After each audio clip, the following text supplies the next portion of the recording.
So, recently lang, I just uploaded a video regarding Peso Ready Loan App. So, na-share ko sa inyo step by step kung ano naging process doon, paano makapag-loan doon. And some of you nagka-comment po regarding Online Loans Pilipinas or yung OLP na same daw talaga sila ni Peso Ready. Sa video po na ito, i-share ko sa inyo step by step paano naman ito si Online Loans Pilipinas or si OLP.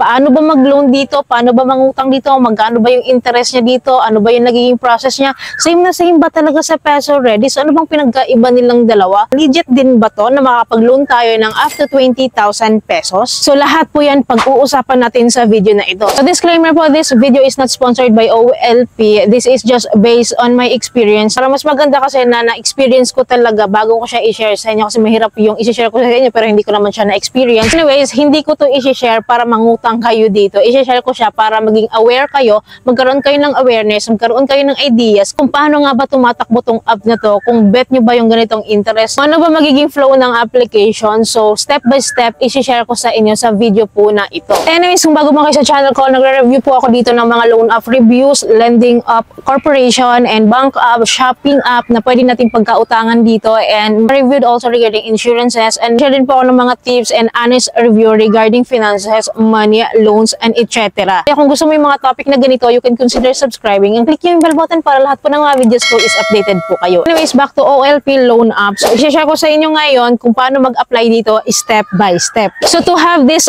punta po tayo sa ating Play Store at i-download po natin siya doon. So, i-type lang natin OLP din, lalabas din po yan. Ito dapat yung lalabas dyan. Makikita nyo po dito na meron po siyang 4.4 ratings and meron po siyang 69,000 reviews. So, baba natin para makita natin paano nga ba yung mostly na comments po nila dito. So, yan, baba lang natin. So, meron mga bad and mga good comments sila dito. Meron silang sinishare na mga experiences nila regarding OLP.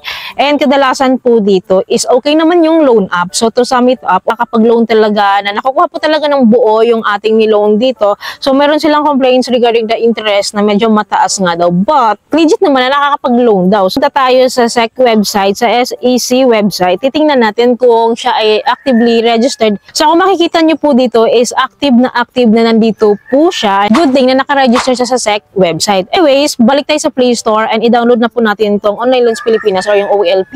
Then after that, open lang natin to. After downloading, open lang natin to. Ganito rin po talaga yung style ni Peso Ready. Ganito siya. Anyways, kailangan natin i-permit tong mga to para ma-access natin yung app. Tingnan natin tong accept. Allow lang natin to. Then sa next step, makikita nyo dito na ganito yung dashboard niya. Nakalagay dito, get free money now or sign in. So again, para siyang katulad kay Peso Ready na ganito din siya. Wala siyang nakalagay na sign up or apply now. So wala siyang ganon. So of course, dahil bago tayo at wala tayong account dito, click natin get free money now.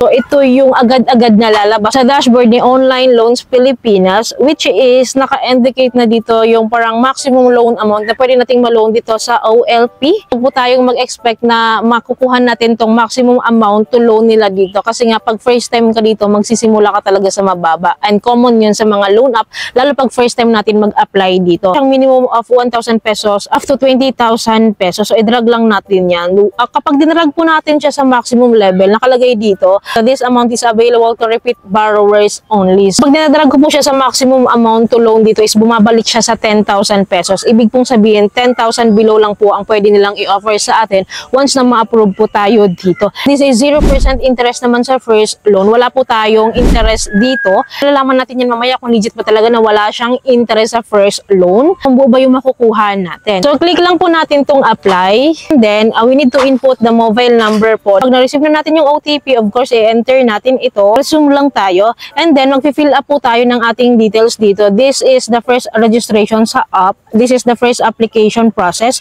So, kailangan natin i-provide yung ating full name, date of birth, gender, and email. So, same with Peso Ready. Ganito rin yung format niya. After this po, so we need to fill out naman yung ating address dito. So, click lang natin tong next after filling up. So, fill upan lang natin yung ating occupation dito at ang ating monthly income and naghihingi po sila ng contact bank reference na isa lang po. So, same with Peso Ready, is click lang po natin tong next. Sa fourth step ng application process, we need to provide our valid IDs here. Nandito naman yung mga listahan. Kung anong meron ka dito, kahit ano dito is pwede nyo pong i-provide. After taking of the photo, so i-upload lang natin to. Then after po nito, next po nito is my selfie verification. After the selfie verification, next tayo. We need to fill up this ID type and ID number. So, next lang tayo. So, dito po, sa last step na ito, pipili tayo ng disbursement method, which is kung gusto ba natin siya i-bank account or e-wallet. So, naka-note din po dito na bank account guarantees up to 100% chance of approval. Ibig sabihin po, kapag bank account po yung pinili natin as disbursement method, sure po na ma-approbahan tayo ng higher amount dito. Anyways, ako kasi lagi talaga ako yung e-wallet. Sa GCash ako palagi. Kaya kiklik ko po yung e-wallet. Pipiliin ko po si GCash as my payment method. After that, makikita po natin dito sa baba yung mga fees niya, yung mga interest niya, kung magkano yung mga interest niya per amount na maaprubahan tayo dito. And naka-note din po dito na upon withdrawal, meron po silang i-deduct na 45 pesos deducted upfront na po. Ibig kong sabihin, ibabawas po nila ito sa loan amount na maaprubahan po tayo. So, 45 pesos po, any amount na maaprubahan tayo dito. Yun po yung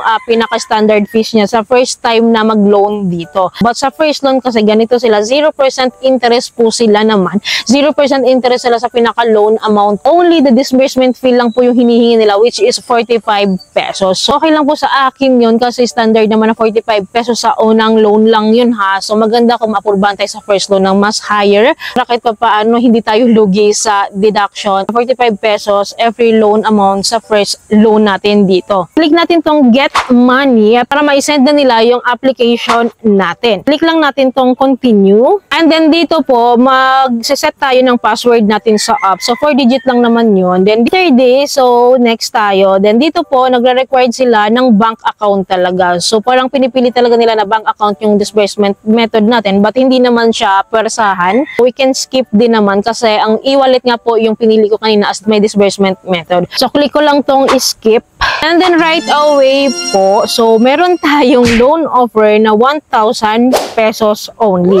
So, yan po, nagka-congratulate sila na naaprubahan nga daw po ako sa halagang 1,000 pesos as my first loan. Pina-explore ko po itong dashboard nila kasi wala po silang nakalagay na ibang details dito kung ganito lang. Pinindot mo itong nandito sa baba, ito lang yung lalabas. Kapag pinindot mo yung menu, napaka-limited lang din ng lumalabas. Basta ganito lang po siya lumalabas. Kasi hindi na rin bago sa akin to kasi ganito nga po si Peso Ready. Hindi siya ma-detalye sa loan. Wala siyang breakdown na naka-flash dito. Ganto talaga siya as in. Wala silang pinagkaiba. After a few minutes po, mag-i-inform sa atin si GCash na pumasok na nga daw po sa ating GCash account yung aking ni-loan. Dumating na lang po sa akin is 955 pesos kasi nga po deducted na doon yung 45 pesos na disbursement fee nila. Legit po talaga kapag tinapos natin yung application dito is papasok agad dyan sa GCash account natin. Nakita nyo naman po. So, walang kuskus balungos dito. So, hindi po siya katulad ng ibang loan app talaga na makikita mo muna yung approved amount mo bago ka mag-proceed for the withdrawal. So, by the way, naipakita ko na po sa inyo yung buong proseso nito. Nasa inyo po kung gusto nyo mag-loan dito. Ang ayaw ko lang po talaga sa loan app na ito is very suspicious and very deceiving katulad kay Peso Ready